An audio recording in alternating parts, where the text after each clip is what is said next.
Glazers have gone ahead to frustrate Sheikh Jassim and that's why he issued up that deadline on Friday, and that has been brought to us by Takeover in here onto the United Matters channel via the Sky Sports. Welcome to this channel known as United Matters channel. How are you guys and where you're watching us from? I think most of you are really just waking up, and good morning to all those watching in this channel. Rokan David is my name. We're discussing Wan-Bissaka being held by Alejandro Garnacho. Very big, revealing to us the scenarios that really take place during training and how hard this boy is really hard to beat. That is Wan-Bissaka. And lastly, we are going to discuss another fixture that Erik ten Hag is going to hate to fix for United to play as we really get ready for the season. And in the stadium, we last played there very many years ago, but it looks like Ten Hag wants close to 10 friendlies. So far, close to 8 friendlies have gone ahead to be confirmed, and more are still loading. So he wants his players to be physically fit when they really start off the Premier League. Remember, the Premier League fixtures are going to be revealed on the 14th of June. Those are just 6 days from now, meaning that today is Thursday. Next week on Wednesday, Tuesday, the fixtures are really going to be out. That's it. So let's wait and see who are the top or the first 10 teams to play in the Premier League, and that will give us a very good scenario on who we are going to sign and who we aren't signing. So let's get into these stories as the Lord has made it happen. Now, Takeover, he works for Sky Sports, has told us that Sheikh Jassim is frustrated and fed up with the bidding process for Man United. That's it. Sheikh Jassim's offer is said to be in the region of £5 billion with a further £1 billion investment into the players and infrastructure. That is Sheikh Jassim. And this is really something important to really note, that he knows exactly what running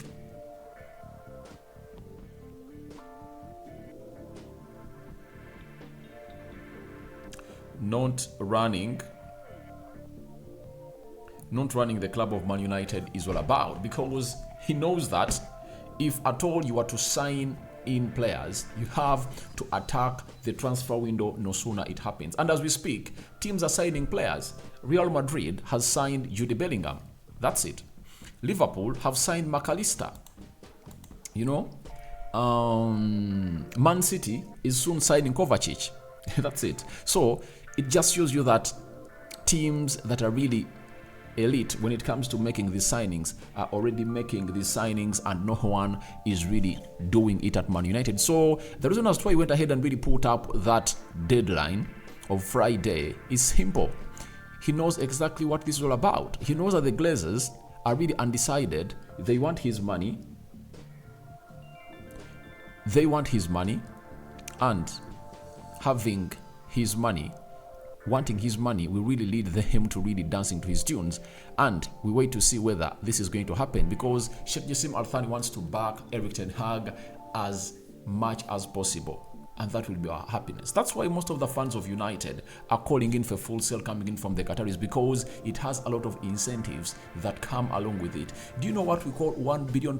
Because we just need to spend £200 million for the next 3 seasons. That's it. £600 million.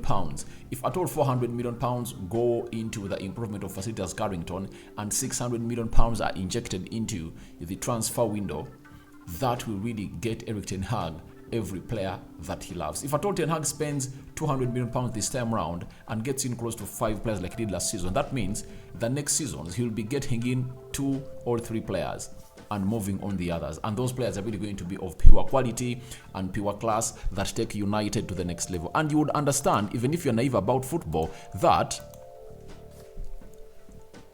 you are annoyed with the Glazers. Do you know why? They really take you for granted. For 3-4 months, they've been welcoming bids. They set March, I think March 28th, as the last date for the 3rd bid. Sheikh Jassim put in that bid. No, it was April 28th. He put in the 3rd bid. After putting the 3rd bid, 2 weeks elapsed, and they had not given him a feedback. What he did was to tell his father, meet this gentleman at Mayfair and ask him what he wants. They met and he told him what he told him, and the next day on Tuesday, they put in another bid of £5.5 billion. So this shows you that the Glazers are just playing hardball and their main intention is not known. What their goal is not known now. It's not known. And that's why he has said, Friday tomorrow, if they don't get me a feedback, I'm out of the race. I leave it to Sir Jim Ratcliffe to settle it with the Glazers and obviously see what they're going to do. And that is something great for Sheikh Jassim Al Thani that is really positive about the club of Man United. Then, Ricky, this is Tony Martial, has told us that Manchester United's main concern is that the continued uncertainty regarding the future of the club and the ongoing takeover talks have made it much more difficult to plan ahead, with budgets potentially affected by any imminent ownership change. Obviously, every owner is a businessman, and every businessman would love to really work out things right. Apart from Sheikh Jassim Al Thani, who really has money to spend, you know, but if at all you bring in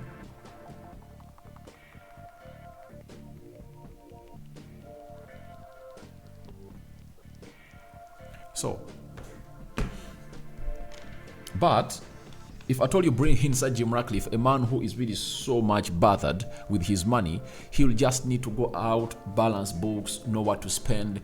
But Sheikh Jassim Al Thani is having money at his disposal. When he comes in through, he'll just ask the board that have been really existing that, what should we do not to violate the financial fair play rule? That's the big question. And then they'll tell him that you need to do A, B, C, D. We need to move on 8 players. Which players do Eric Ten Hag want us to move on?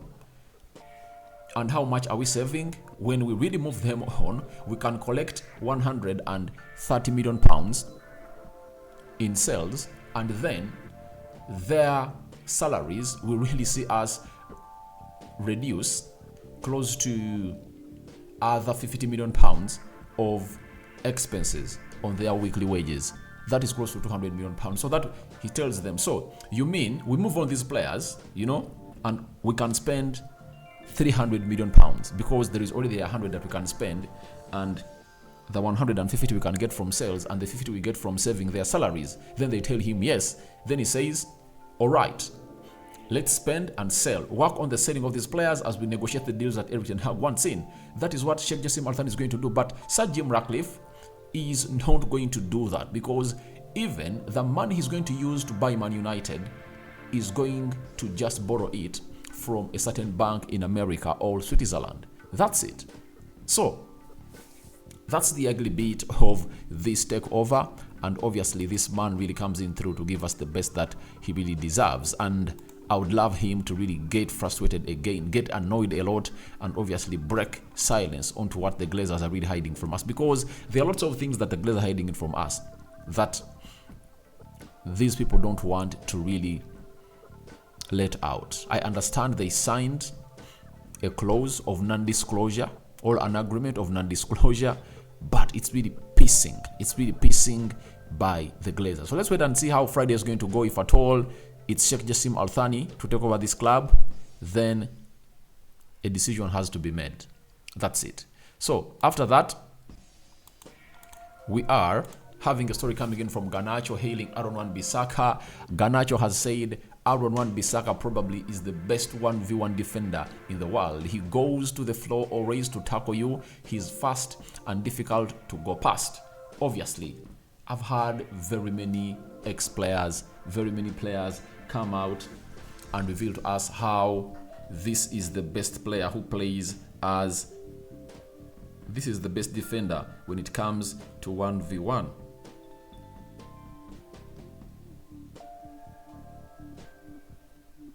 So that is Aaron Wan-Bissaka, and Aaron Wan-Bissaka is that player that will get you everything that you want, and Garnacho knows it, that he's fast. I'm talking about Garnacho himself. Garnacho is one of the fastest players.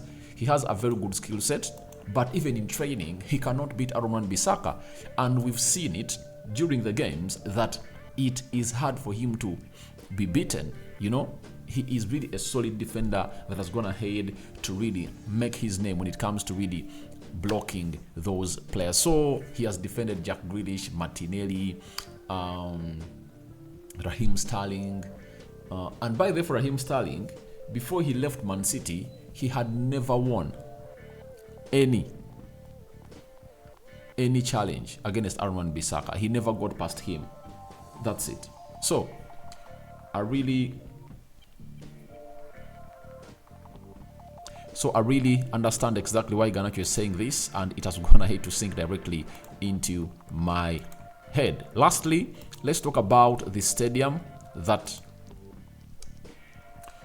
Manchester United are due to play a friendly match in early August at the Aviva Stadium in Dublin. The opposition will not be an Irish Premier League Select 11 as they were in the summer of 2010. So we last played there in 2010.